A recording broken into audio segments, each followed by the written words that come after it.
ururka haweenka ee la aamin oo ka jira gudaha magaalada Caynaba ayaa deeq lacag ku wareejiyay maamulka dugsiga hoose dhexe ee Ayaanle ku yaala gudaha magaalada Caynaba. Deeqdan lacagta ayaa ururku kaga qayb qaadanaya dib u dhiska fasal ka mid ah dugsiga Ayaanle oo khasaare soo gaarsiiyay roob ka da'ay magaalada Caynaba. ugu horeyn baan halkaasi waxaa ka hadashay Sahra Axmed Warsame oo ka mid ah ururkaasi la aamin.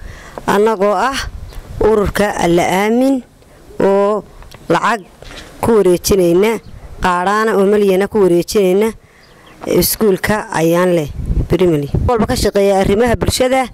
ururkan wuxuu mar walba ka shaqeeyaa arrimaha bulshada iyo xiriirinta gobolka Saraar. waxaana halkaas iyaguna ka hadlay maamulaha dugsiga Ayaanle Khadiija Maxamuud Jaamac iyo ku-xigeenkeeda Xaliime Axmed Xaaji Maxamuud iyo sidoo kale Cabdulaahi Cabdi Yuusuf oo ka socday bahda wasaaradda waxbarashada gobolka Saraar. waxayna si weyn ugu mahadnaqeen ururka haweenka la aamin. halkan waxaan uga hambalyeeynaa ururka la aamin oo aasaaskiisu ahaa markii hore inuu ka soo baxay dugsiga Ayaanle primary non formalka waxbarashada dadban ee dugsigan oo ay gacan qaban jirtay hay'adda Care. halkaas oo ay ka sameeyeen urur 20 xubnooda 2016 ilaa hadda oo uu shaqeeyo kaasoo ay sameeyaan hagbad dhigaala taasoo ay dhigaan bil kasta qaaraan 20 ka xubnood 5,000 kaasoo ay ka caawiyaan bulshada gobolka Saraar mid buka dhakhtarada mid xanuunsanaya qof masaafa dadka tacadigu ku dhacay maantana ay ku wareejiyeen dugsiga Ayaanle primary lacag waxaan ka gudoomay ururka la aamin lacag dhan milyan lacag oo aanay ahayn markii koobaad ee ay tahay markii labaad uuna sii socon doono insha Allah ay hore ugu wareejiyeen 20 miro sibira mar hore aanu maxay haytay qaaraanka aanu deyrka iskuulka iska wuxuu qabsadaan dhisanaynay iminkana ay nagu wareejiyeen milyan lacag malyankaas oo ka turjumaya dabayshii naga qaaday laba fasal oo ay noo dhistay bari hore Care.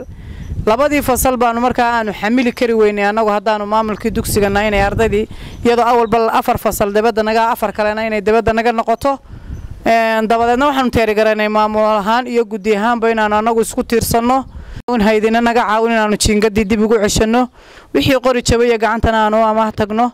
waa ururkii kaliya ee saboor gareeyay inuu bal hadda iyagu qaaraanka ugu horeeyay inay ka qayb qaataan bulshada gobolka Saraareed iyo degmada Caynabana waxaanu ka codsanaynaa inay ku daydaan ururka la aamin waliba dumarka hooyooyinka ah 5,000 qaaraanka ay dhigteen ka biiriyay milyanka iyagana sidoo kale waxaanu bulshada ka codsanaynaa in iyaguna saas oo kale ugu daydaan.